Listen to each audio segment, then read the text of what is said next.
Isa na namang umaga na puno ng pag-asa mula sa salita ng Diyos. Halina at makibahagi sa ating umagang pagbubulay, pagpapalakas at pagpapatatag sa ating pananampalataya sa Panginoong Hesus. Mula sa Section 6 ng Southern Tagalog District Council of the Assemblies of God, tayong lahat ay magkaisa sa pagpapalagong espiritual.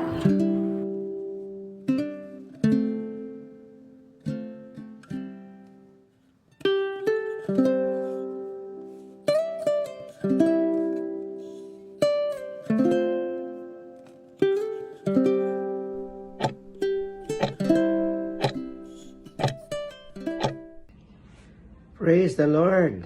Muli po, magandang umaga sa inyong lahat. Bago tayo magsimula sa ating pagbubulay ng kanyang salita, umawit muli tayo sa kanya at magsumamba tayo sa kanyang dakilang pangalan. Sadyang kaibuti ng ating Panginoon, magtatapat sa habang panahon, maging sa kabila ng aking pagkukulang, biyaya niya'y patuloy na laan. Katulad ng pagsinag ng gintong araw, patuloy siyang nagbibigay tanglaw. Kaya sa puso ko't damdamin, katapatan niya'y aking pupurihin. Dakila ka, O Diyos, tapat ka ngang tunay, magmula pa sa ugat ng aming lahi. Mundo'y magunaw man, maaasahan kang lagi, maging hanggang wakas nitong buhay.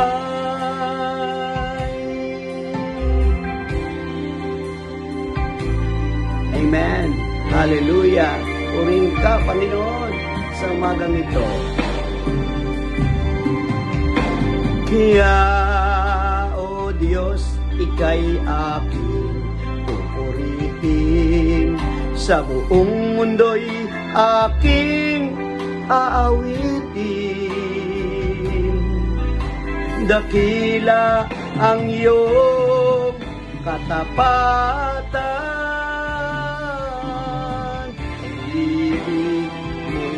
walang hanggan.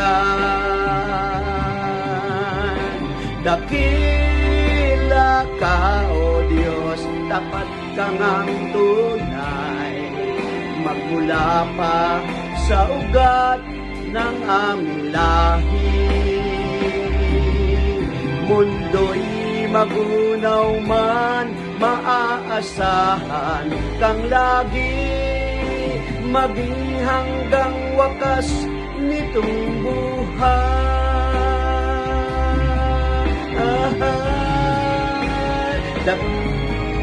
Dakila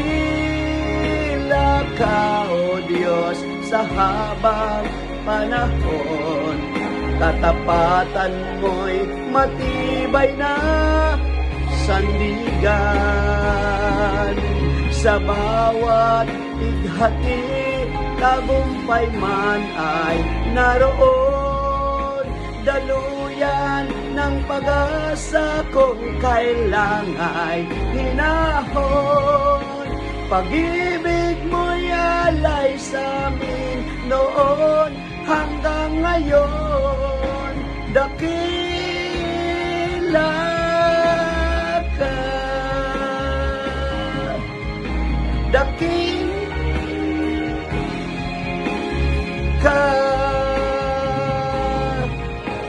dakila ka, O Diyos. Hallelujah.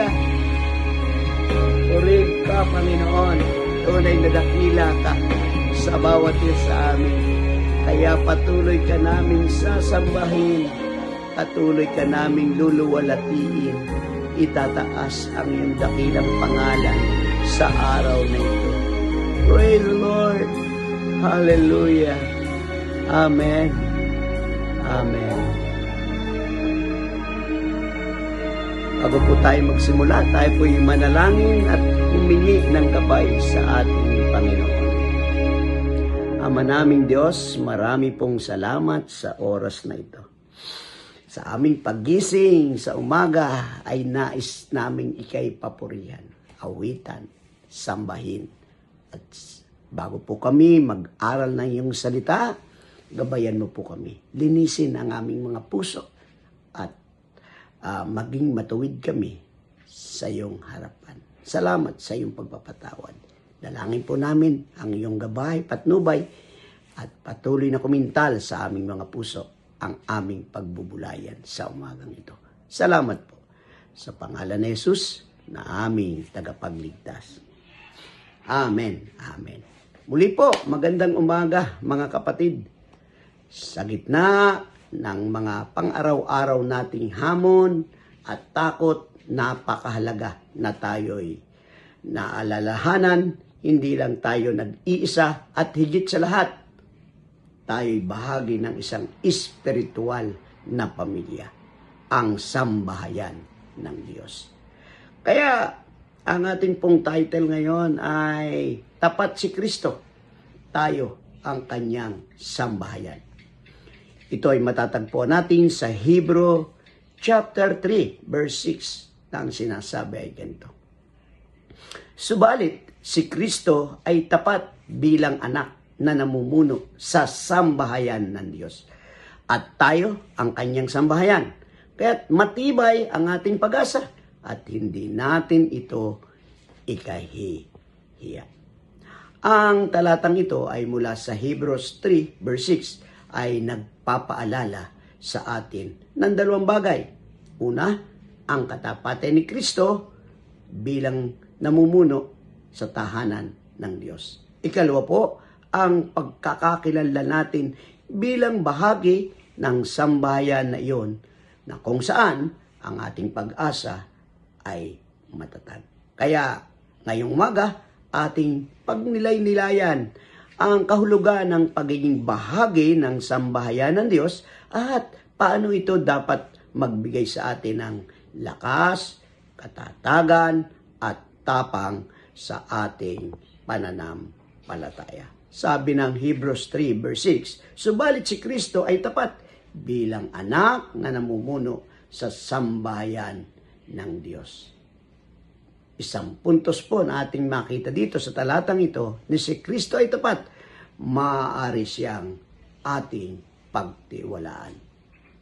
Ang ating pananampalataya ay hindi nakabase sa isang taong pabago-bago, kundi isang tapat na anak, si Kristo. Ang kanyang katapatan ay hindi nasusukat sa panahon, kundi sa kanyang walang hanggang pag-ibig at pagsunod sa Ama.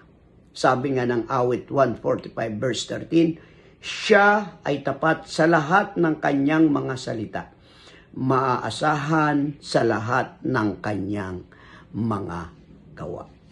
Kaya nga po, ang katapatan ni Jesus ang batayan ng ating tiwala dahil tapat siya noon, ngayon, at magpakailanman. Purihin ang ating Panginoon. Ikalawa po ay sabi doon ay sa verse 6, at tayo'y kanyang sambahayan. Salamat sa Diyos, tayo ang sambahayan ng Diyos. May tiyak tayo na tayo ay kanyang kasama sa kanyang tahanan.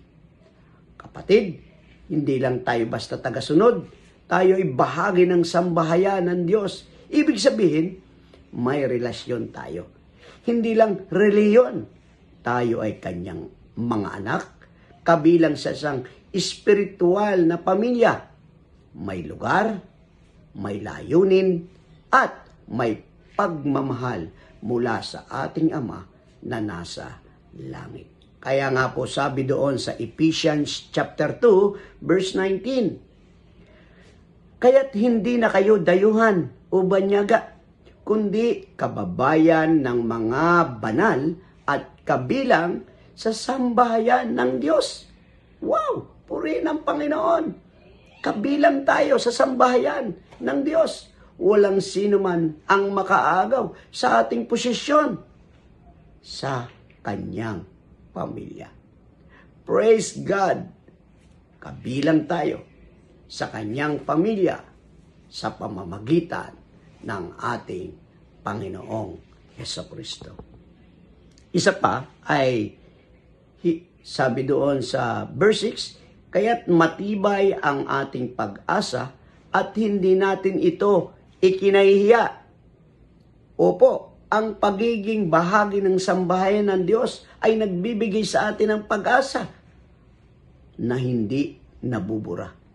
Kahit sa gitna ng kahirapan, ang pag-asang ito ay hindi natin kailangang ikahiya sapagkat ito'y matatag, totoo, at walang kapantay. Walang makapapantay sa kapangyarihan ng Diyos, sa tunay na pag-ibig ng Diyos sa bawat isa sa atin. Kaya nga sabi ng Romans chapter 5 verse 5, sapagkat ang pag-asang mula sa Diyos ay hindi humahantong sa pagkakahiya, sapagkat ang pag-ibig ng Diyos ay ibinuhos sa ating mga puso sa pamamagitan ng Espiritu Santo. Hindi kahihiyan ang maging Kristiyano. Ito ay karangalan bilang pamilya ng Diyos. Purihin ang Panginoon, kaya mga kapatid, huwag nating kalimutan, tapat si Kristo. Tayo ay bahagi ng Kanyang sambahayan, tayo'y Kanyang minamahal. May matibay tayong pag-asa, kaya't magpatuloy tayo na may lakas ng loob at pananalig. Tanda natin na sa bundong ito na puno ng pagkakahiwa-hiwalay, panghihina, pag-aalilangan, ang pagiging bahagi ng sambayanan ng Diyos ay isang napakalaking pribilehiyo at pananagutan. Tayo ay tinawag hindi upang mahiya, kundi upang maging ilaw at asin ng mundong ito. Purihin ang Panginoon sa umagang ito, pagkat muli ang paalala sa atin ng Diyos sa ating pagbubulay-bulay na ito na tayo'y kabilang sa sambahayan ng Diyos. Kaya tayo po ay manalangin. Maraming salamat po, aming Ama, sa paalala ngayong umaga. Salamat sa iyong katapatan sa pamamagitan ni Kristo. Salamat po na kami ay hindi dayuhan, kundi bahagi ng iyong sambahayan. Tulungan mo kaming palaging manalig sa iyo, lumakad ng may tapang at hindi ikinahiya ang pananampalatayang aming tinanggap. Itanim mo po sa aming puso ang matibay na pag-asa na nanggagaling lamang sa iyo. Gabayan mo po ang bawat hakbang namin ngayong araw. Sa trabaho man, sa paaralan o tahanan. At gamitin mo kami upang ipakita sa iba ang liwanag ng iyong katotohanan.